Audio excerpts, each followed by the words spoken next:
जय हिंद साथियों, मैं अमित कुमार स्वागत करता हूं आप सभी के अपने YouTube चैनल AKHD क्लासेस में। इस वीडियो में हम 30+ अर्थव्यवस्था से जुड़े हुए विगत वर्ष में पूछे गए ग्रुप डी की एग्जाम में उन प्रश्नों को कवर करेंगे जो आपकी परीक्षा के लिए बहुत ही महत्वपूर्ण होगी। तो बिल्कुल वीडियो को बिना स्किप किए हुए कंप्लीट जरूर आप देखें। और अगर आप इसका PDF प्राप्त करना चाहते हैं तो हमारे टेलीग्राम चैनल से जुड़ सकते हैं, इसका लिंक आपको डिस्क्रिप्शन में मिल जाएगा। पहला क्वेश्चन है कि भारत में न्यूनतम मजदूरी अधिनियम किस वर्ष में लागू किया गया था? ये जो है बिल्कुल लागू हुआ था 1948 में। ऑप्शन नंबर बिल्कुल ए राइट हो जाएगा। और इस एक्ट का जो उद्देश्य था मजदूरों के लिए जो है उचित एवं न्यूनतम जो है मजदूरी सुनिश्चित करना था। अगला क्वेश्चन है कि डैश में भुगतान संतुलन में संकट के कारण भारत में आर्थिक सुधारों की शुरुआत हुई। कब हुई थी? तो ये जो है हुई थी 1991 में। बिल्कुल ऑप्शन नंबर डी राइट हो जाएगा।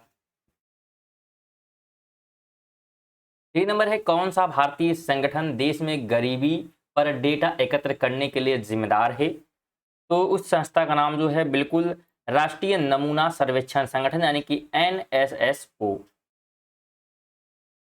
अगले क्वेश्चन की बात करते हैं, निम्नलिखित में से कौन सा अप्रत्यक्ष कर का उदाहरण है? तो अप्रत्यक्ष जो कर है उसे GST कहते हैं। बिल्कुल ऑप्शन नंबर सी राइट हो जाएगा। ध्यान रखें, प्रत्यक्ष कर के उदाहरण की बात करते हैं तो आयकर, निगम कर, संपत्ति कर, लाभांश वितरण कर, पूंजीगत लाभ कर, उपहार कर, तो ये सभी जो है प्रत्यक्ष होते हैं। और अप्रत्यक्ष से कुछ और उदाहरण की बात करें तो custom duty, GST, stamp duty, VAT, उत्पादक शुल्क आदि, तो ये सभी जो है अप्रत्यक्ष जो है लिए जाते हैं। अगला क्वेश्चन है कि एक लेखा वर्ष के दौरान घरेलू क्षेत्र के डैश उत्पादित अंतिम माल और सेवाओं का कुल मूल्य घरेलू आय कहलाता है। तो क्या कहलाता है? तो भीतर, ठीक है, यानी एक वर्ष के दौरान घरेलू क्षेत्र के भीतर, ठीक है। ऑप्शन नंबर बिल्कुल सी राइट हो जाएगा।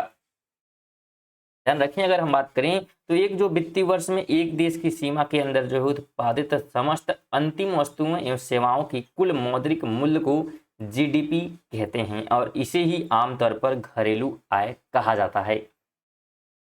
6 नंबर है कि भारत में कौन सा कार्यक्रम ग्रामीण और शहरी क्षेत्रों में रियायती मूल्यों पर खाद्यान्न और अन्य आवश्यक वस्तुएं प्रदान करता है?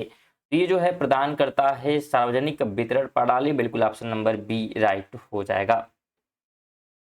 7 है कि ऋण एक डैश का निर्माण करते हैं क्योंकि उन्हें एक सुनिश्चित अवधि में ऋणदाता को वापस करना पड़ता है। तो क्या निर्माण करते हैं? ये जो है दायित्व, ठीक है। ऋण क्या करता है? तो एक दायित्व जो है निर्माण करते हैं। अगला क्वेश्चन है कि अर्थशास्त्रियों के अनुसार एक गरीब राष्ट्र केवल तभी प्रगति कर सकता है जब उसके पास अच्छा हो। क्या हो? अच्छा। तो उसके पास अच्छा जो है औद्योगिक क्षेत्र अगर हो तो क्या कर सकता है? बिल्कुल विकास या प्रगति कर सकता है। 9 नंबर है कि राष्ट्रीय कृषि और ग्रामीण विकास बैंक यानी कि नाबार्ड का उद्देश्य डैश उद्योगों के प्रचार और विकास के लिए ऋण और अन्य सुविधाएं प्रदान करना है। तो किसके उद्देश्य के लिए? तो उद्देश्य यहाँ पे जो है बिल्कुल ग्रामीण, ठीक है, ग्रामीण जो है उद्योगों के प्रचार के लिए। बिल्कुल। अगला क्वेश्चन है कि डैश देश के विदेशी मुद्रा भंडार का संरक्षक है और उनके निवेश के प्रबंधन की जिम्मेदारी निहित है। तो किसमें है? तो ये जो है भारतीय रिजर्व बैंक में है। बिल्कुल ऑप्शन नंबर डी राइट हो जाएगा। बिल्कुल डी आपको ध्यान रखना है। स्टूडेंट, अगर आप करंट अफेयर पढ़ना चाहते हैं तो आप उसे भी हमारे चैनल पर पढ़ सकते हैं। डेली जो है सुबह 6 बजे करंट अफेयर की वीडियो आती है जिसमें 15 महत्वपूर्ण MCQ करंट अफेयर कवर कराए जाते हैं। तो जरूर आप लोग उन्हें भी देखें जिससे आपकी तैयारी जो है बेहतरीन हो जाएगी। सभी प्रकार के जो है एग्जाम के लिए महत्वपूर्ण होता है, चाहे आप SSC, रेलवे या डिफेंस की तैयारी कर रहे हैं। 11 नंबर क्वेश्चन है कि भारतीय खाद्य निगम सरकार द्वारा घोषित डैश में किसानों से खाद्यान्न खरीदता है। तो किसमें खरीदता है किसानों से? तो ये खरीदता है न्यूनतम जो है समर्थन मूल्य पर, यानी कि बी ऑप्शन राइट हो जाएगा। 12 नंबर है कि डैश एक अंतर्राष्ट्रीय निकाय है जो विभिन्न देशों की सरकार को पूंजी उधार देता है। तो कौन देता है? तो ये जो है उधार देने का जो काम करता है वो विश्व बैंक करता है। ऑप्शन नंबर बी राइट हो जाएगा। इसके बारे में बात करें तो किसी देश में जो है संकट के समय विश्व बैंक उसकी जो है आर्थिक मदद करता है और विश्व बैंक का जो मुख्यालय है वाशिंगटन DC में है और वर्तमान में जो है इसमें 189 देश जो है विश्व बैंक के सदस्य हैं। 13 नंबर है कि डैश एक व्यापार नीति है जो आयात या निर्यात को प्रतिबंधित नहीं करती। तो क्या नहीं करती है? तो मुक्त व्यापार। जो मुक्त व्यापार होता है वो जो है किसी प्रकार का आयात या निर्यात पर प्रतिबंध नहीं लगाता है। 14 है IPR 1956 ने डैश पंचवर्षीय योजना की नींव रखी। तो कौन सी पंचवर्षीय योजना थी? तो दूसरी थी इस समय, यानी कि ऑप्शन नंबर बिल्कुल बी राइट हो जाएगा। अगला क्वेश्चन है कि अर्थव्यवस्था में गंभीर तनाव के समय इनमें से कौन सा अनुच्छेद सरकार को अपने राजकोषीय घाटे के लक्ष्य से 0.5% पॉइंट तक जो है विचलन की अनुमति देता है? तो बात हो रही है अनुच्छेद की। तो अनुच्छेद जो है यहाँ पे बिल्कुल राहतकारी जो है अनुच्छेद, यानी कि ऑप्शन नंबर बिल्कुल सी राइट हो जाएगा।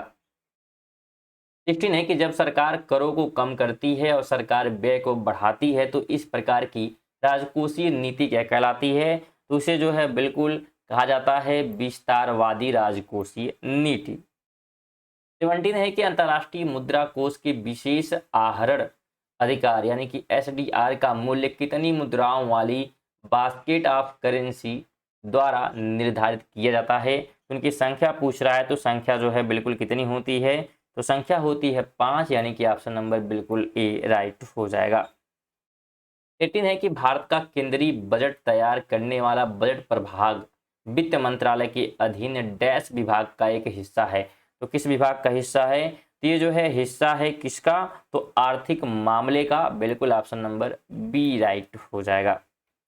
19 नंबर है निम्नलिखित में से कौन सा पारिभाषिक शब्द उन प्रजातियों के लिए प्रयुक्त है जो स्थानीय आवास के प्राकृतिक आवासी नहीं है लेकिन इस तंत्र में शामिल होते हैं? तो कौन जो है किनकी बात ही कर रहा है? तो ये बात कर रहा है बीजातीय, यानी कि ऑप्शन नंबर बिल्कुल बी राइट हो जाएगा।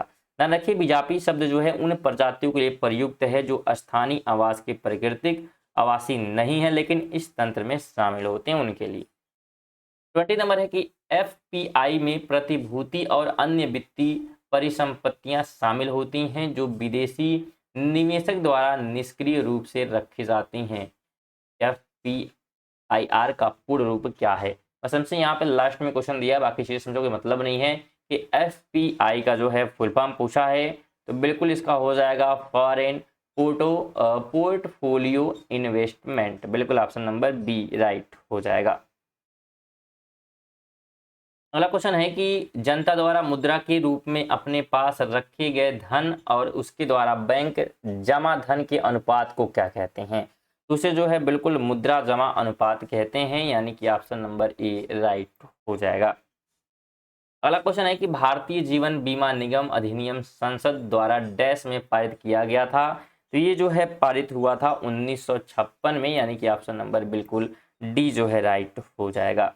स्टूडेंट अगर वीडियो इन्फॉर्मेटिव लगी वीडियो को आप लाइक और शेयर करते हुए चलें, और साथ में अगर चैनल पे नए हैं तो चैनल को भी सब्सक्राइब जरूर कर लें जिससे आपको नोटिफिकेशन टाइमली मिलती रहे। ये वीडियो जो है डेली रात 8 बजे आती है, जिसमें हम ग्रुप डी से संबंधित महत्वपूर्ण करंट अफेयर क्या है, और सॉरी करंट अफेयर जो है सुबह आती है। इसमें जो है महत्वपूर्ण जो है प्रश्न देखते हैं जो प्रीवियस क्वेश्चन होते हैं ग्रुप डी में पूछे गए होते हैं। ठीक है, करंट अफेयर पढ़ना चाहते हैं तो आप सुबह 6 बजे पढ़ सकते हैं।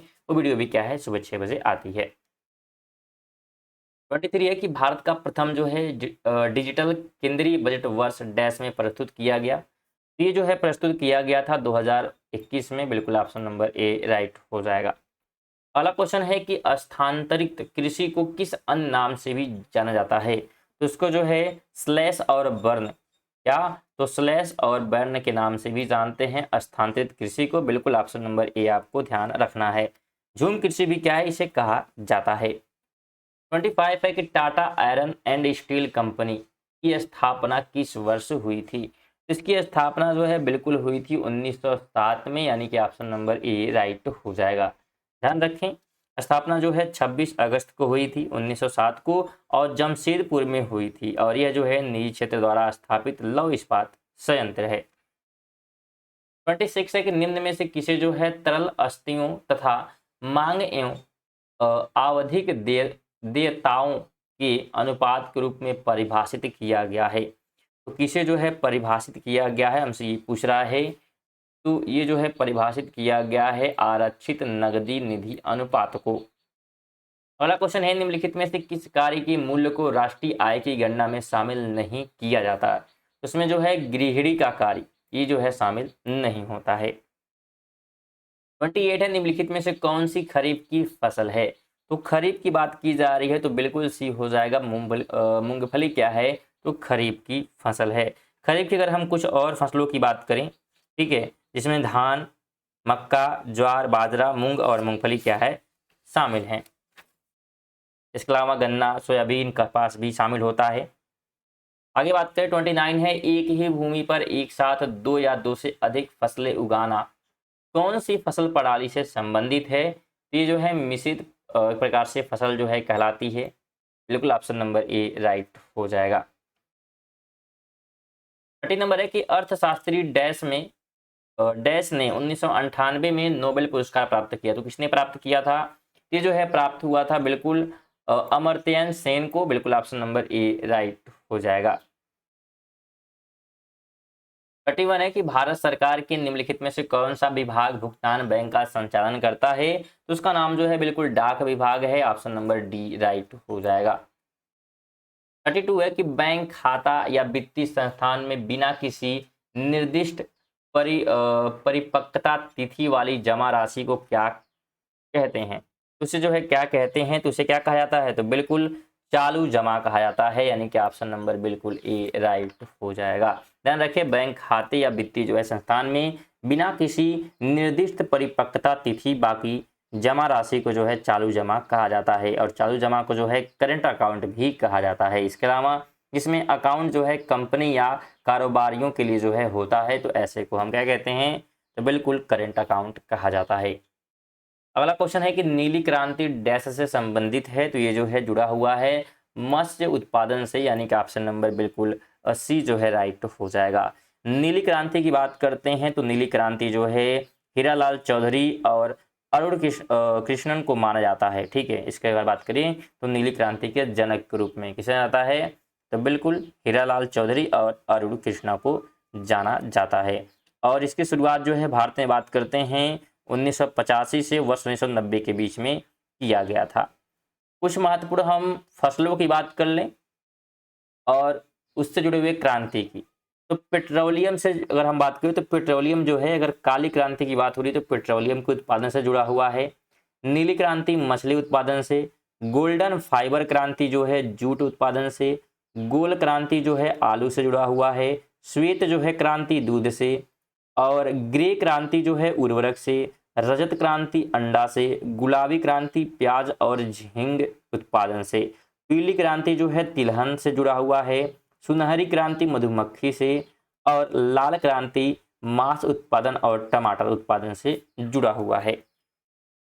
34 है कि गिट मिटिया मजदूर कौन होते हैं? तो कौन होते हैं? तो बंधुआ मजदूर जो नए देश की यात्रा का भाड़ा चुकाने के लिए मजदूरी करते हैं, उन्हें गिट मिटिया मजदूर कहते हैं। तो बिल्कुल आप इन्हें भी ध्यान रखें। तो ये थे हमारे 34 महत्वपूर्ण प्रश्न अर्थव्यवस्था से जुड़े हुए, और अर्थव्यवस्था से भी जितने प्रीवियस क्वेश्चन थे वो भी क्या है कंप्लीट हो चुके हैं।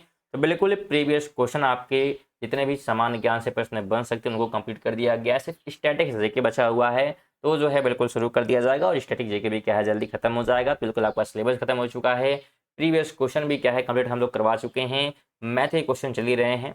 ठीक है, बाकी रीजनिंग आप पढ़ लीजिएगा, क्योंकि अभी व्यवस्थाएं जो है उतनी नहीं है कि सभी क्लासेस आपके चलाई जा पाएँ। ठीक है, इसलिए क्या है मैथ के प्रीवियस क्वेश्चन चल रहे हैं, और व्यवस्था अगर जल्दी आप सपोर्ट अगर अच्छा सपोर्ट बनाए रखेंगे तो जल्दी सभी व्यवस्थाएं हो जाएंगी, और सभी चीज़ें आपको इस चैनल पे क्या है मिलने लगेंगी। चलिए मिलते हैं नेक्स्ट वीडियो, तक के लिए जय हिंद, जय भारत।